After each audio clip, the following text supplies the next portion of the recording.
Hey everyone, it's Brendan the Paleo Dude. Going to the checkout, I got some of the surprise eggs, as well as 2 of the new Spinosauruses. I'm planning on doing possibly a repaint, and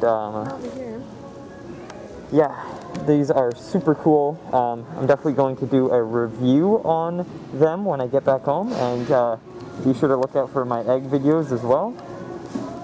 It's just super cool. Look at the box art too. It's huge. Absolutely massive. And I can't believe these guys are on sale up here. They're like $10 off. So it's the perfect time to go pick them up.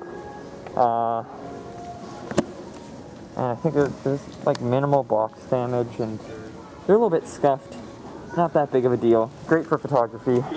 So yeah, hope you guys enjoyed the little update, and I'll see you guys all in the next video. Bye-bye.